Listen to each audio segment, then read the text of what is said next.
정말인가요? 내 이름은 종타쿠 오덕이죠.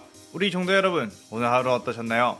오늘은 인기 애니메이션 귀멸의 세관에 원피스에 트라팔과 로가 들어가 있다면 어떻게 될지에 대한 가상 시나리오 2부입니다. 이 영상에는 원작의 스포일러와 개인적인 견해가 있으니 그 점 유의하시길 바랍니다. 大丈夫ですか? 그럼 시작해볼까요? 저번 영상에서는 귀칼 세관에 로우가 들어와 하연노 루이를 퇴치하고 귀살대와 동맹을 맺는 것까지 전개했었죠. 저번 영상을 보지 않으신 분들은 보고 오시는 게 이 영상을 이해하고 즐기는데 더욱 수월하니 보고 오는 것 추천드리고요. 이 가상 시나리오 컨텐츠는 원작의 고증을 철저히 따르다가는 매끄러운 진행이 되지 않기 때문에 어느 정도의 설정으로나 능력치 보정은 이해해 주었으면 좋겠습니다. 또한 만화의 콜라보이다 보니 넓은 마음과 풍부한 상상력을 동원해 캐릭터의 특징을 즐긴다는 느낌으로 그저 재미로 즐겨주셨으면 좋겠네요. 그럼 오늘의 가상 시나리오 시작하겠습니다. 귀살대 주들의 인기에 바뀌어 한바탕 소동이 난 뒤 로우는 왠지 모르게 주들에게서 경계심을 받기도 했고 평소 시크한 로우의 성격에 주들과는 쉽게 친해지지 않았죠. 하지만 로우는 별 신경 쓰지 않고 12개월의 혈기가 나올 것 같은 곳에 보내달라고 했습니다. 그때 마침 무한열차라는 곳에서 여러 명이 실종되었고 12개월의 혈기가 있을 것 같다며 로우에게 지원을 요청했죠. 로우는 탄지로와 함께 무한열차에 탑승하게 되었고 고에서 염조 랭곡 쿄조로와 만나게 되었습니다. 쿄조로는 로우를 보자 반갑게 인사하며 도시락을 건넸는데 로우는 주먹밥 하나면 된다고 하며 소식을 했죠. 쿄조로는 다른 주들과 다르게 로우에게 계속 친밀하게 말을 걸었고 로우는 쓸데없이 쾌활한 성격에 밀짚모자 녀석이 생각난다고 했습니다. 그때 건표원이와 건표를 했고 곧이어 혈기 2마리가 튀어나왔는데 쿄조로가 화염의 호흡으로 곧바로 그 혈기들을 쓸어버렸고 로우는 꽤나 좋은 검술이라며 속으로 놀랐죠. 그 후 좌석에 앉아 잠이 들었는데 꿈에서 자신의 은인인 로신한테와 만나 자신이 이만큼 성장했다고 도플라밍고를 막아냈다며 어린아이처럼 말했습니다. 그렇게 한참 동안 로신한테를 만난 꿈에 빠져있을 때 탄지로는 그것이 꿈인 것을 알아채 깨어났고 한바탕 엠무와 격전을 벌였죠. 탄지로는 정신력으로 엠무의 혈기술을 이겨내며 열차 위에 있던 엠무의 목을 베어냈는데 엠무는 이미 열차와 융합을 하기 시작한 상태였고 열차에는 촉수들이 자라나 승객들을 위협하기 시작했습니다. 그때 쿄조로와 로우가 깨어나 촉수들을 칼로 베어버리기 시작했고 승객들을 시켰는데 로우는 스캔을 통해 열차 전체의 구조를 파악했고 열차 바닥에 생물의 뼈 같은 것이 보이는 걸 확인했습니다. 로우는 자신의 능력인 룸을 활성화시켜 열차 전체를 뒤덮었고 열차 바닥에 손을 대고 카운터 쇼크를 시전하자 손바닥에서 엄청난 전류가 흘러나오며 열차 전체를 뒤덮었고 엠무의 촉수들은 전류로 인해 모두 마비 상태가 되어버렸죠. 엠무의 촉수가 멈추자 로우는 쿄조로에게 맨 앞판에 가보면 이 녀석의 목뼈가 있으니 그걸 베어내라고 했고 쿄조로는 그대로 쭉 뛰어가 열차의 앞머리를 그대로 화염의 호흡으로 베어내버리며 엠무를 퇴치했습니다. 그 여파로 열차는 탈선하게 되었고 자고 있던 승객들은 죽진 않았지만 이것저것에 부딪히며 다친 이들이 많았죠. 그렇게 엠무가 퇴치되고 로우는 그 다친 승객들을 치료해주고 있었고 쿄조와 탄지로는 밖으로 나와 귀살대의 지원을 기다리고 있었습니다. 하지만 그때 엄청난 기회가 느껴지더니 4년삼 아카자가 등장했고 곧바로 쿄조와 신명나는 싸움을 벌이기 시작했죠. 아카자의 빠르고 묵직한 공격에 쿄조로는 꽤나 압박을 받았고 쿄조의 공격은 전부 재생해버리며 아카자는 여유로움을 보여줬습니다. 그렇게 싸움이 조금 더 길어지자 점점 쿄조로의 상처가 늘어왔고 체력이 많이 빠져버렸죠. 아카자는 쿄조로에게 마지막으로 혈기가 되지 않겠냐며 혈기가 되면 이런 상처쯤은 충분히 고칠 수 있다고 했고 살려면 그 방법밖에 없다고 설득을 했습니다. 하지만 쿄조로는 여기서 죽는 한이 있더라도 나의 책무를 다하겠다며 거절했고 화염의 호흡, 오이, 연호흡을 시전했죠. 그러자 아카자도 파괴살 멸식을 사용해 쿄조로의 복부를 뚫으려 뛰어갔습니다. 그렇게 둘의 공격이 부딪히려고 하는 찰나 아카자의 주먹이 먼저 무언가를 뚫어버렸는데 아카자는 자신이 공격한 대상을 보고 깜짝 놀랐죠. 그것은 다름 아닌 커다란 바위. 분명 쿄조로를 공격했다고 생각했는데 왜 여기에 바위가 있는 거지? 라고 생각했습니다. 쿄조로는 저 멀리 뒤쪽에 있었고 쿄조로 역시 어안이 벙벙했죠.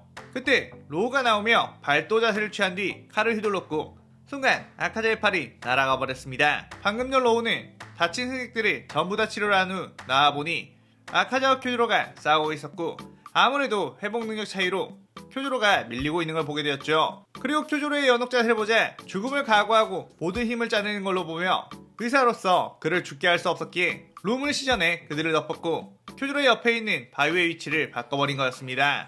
아카야는 싸움에 끼어들다니 건방지다며 잘린 팔을 재생하려고 해봤지만 어쩐지 재생이 되지 않았고 팔이 잘린 상태로 손가락을 움직일 수 있는 상태였죠. 로우는 상현의 혈기라니 이거 해부해볼 만한 가치가 있다며 저벅저벅 걸어왔는데 아카야는 그대로 파괴살 아침을 시작한 뒤 엄청나게 빠르게 뛰어 공중에 있는 자신의 팔을 다시 붙였고 그대로 로우에게 공격을 날렸습니다. 로우는 견문색 패기로 원거리 공격들을 피했지만 아카야가 빠르게 접근해 발차기를 날리자 로우는 그것을 막고 쭉 밀려갔죠. 로우는 아카자의 엄청난 채소를 보고 조금은 긴장이 되었고 제대로 상대를 해야겠다는 생각을 했습니다. 아카야는 또다시 덤벼들며 난타를 날렸는데 로우는 그것을 막기 위해 커다란 바위를 그 앞에 튀어나오게 했고 그 바위는 아카자의 주먹에 의해 잘게 부서졌죠. 그 잘게 부서진 돌을 로우는 아카자의 주변에 계속 맴돌게 했고 아카자의 시야를 방해했습니다. 그 뒤 멀리서부터 날리는 참격으로 아카자의 다리를 잘라버렸죠. 아카자는 잘려진 다리를 다시 붙이기 위해 다리에 손을 뻗었는데 그 순간 다리와 로우가 위치를 바꾸며 아카자의 몸에 손을 대고 카운터 쇼크를 시전했고 아카자는 엄청난 전기 충격에 피를 토하며 쓰러졌습니다. 그때 마무리로 메스를 통해 아카자의 심장과 뇌를 빼내었고 이것은 내가 가져가겠다 라고 했죠.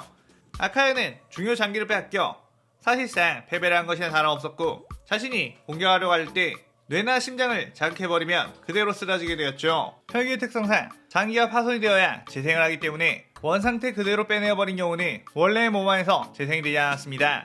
그리고 곧바로 쿄조레가 다친 부분들을 수술하기 시작했고 로우가 가진 엄청난 의술 실력으로 쿄조로는 치명상으로 가지 않게 되었죠. 로우는 아카자를 데리고 그대로 타마의 연구실에 찾아갔고 이것으로 혈기를 인간으로 만드는데 큰 도움이 될 수 있지 않을까 했습니다. 그런데 한참 아카자의 뇌를 조사하던 로우는 기억을 담당하는 부분에 뭔가가 막혀있는 것을 보게 되었고 그것을 제거하자 갑자기 아카야는 예전 인간 시절의 일들이 모두 떠올라 눈물을 콸콸콸 흘리기 시작했죠. 그동안 항상 마음속에 분노가 들끓었고 강함에 대한 엄청난 집착을 가지고 있었는데 아무리 강해지고 강해져도 공허함이 마음 한켠에 있었던 이유를 알게 된 아카자, 바로 자신이 무엇을 위해 강해지려고 했고 무엇을 위해 살려고 했는지를 깨닫자 혈기화된 자신의 삶을 후회하고 또 후회하게 되었습니다. 이것을 보니 일부러 무잔이 너의 기억을 봉인한 것 같군 이라고 말했고 아카야는 무잔에 대한 엄청난 배신감에 몸을 부들거렸습니다. 아카야는 무잔을 배신할 생각에 자신의 몸을 마음껏 해부해 연구해봐도 된다고 했는데 로우는 싸늘하게 너에게 선택권은 어차피 없다고 선심 쓰듯이 말하지 말라고 했죠. 그때 귀살대 까마귀로부터 유곽에 있는 탄지로가 상인육의 혈기와 대치 중이라는 소리를 듣게 되었고 로우는 탄지로가 걱정이 되어 그대로 그곳을 향해 뛰어나갔습니다. 제발 늦지 않게 바라면서 뛰어갔는데 로우가 도착했을 즈음에는 이미 한참 싸움이 커진 상태였고 우지 탱게는 규타로의 독에 당해 엄청 난처한 상황이었죠. 탱게는 독을 참아가며 자신이 여기서 쓰러지면 함께 온 귀살대 아이들과 아내들이 전부 죽게 될 수도 있기 때문에 어떻게든 규타로를 막아내야 했습니다. 하지만 독 때문에 순간 몸에 마비 증세가 오기 시작했고 그때 규타를 참교의 날아와 탱겐의 팔을 잘라버렸습니다. 그런데 그때 탱겐은 날아간 팔이 다시 탱겐에 돌아오며 팔에 붙었고 뒤를 돌아보니 로우가 있었죠.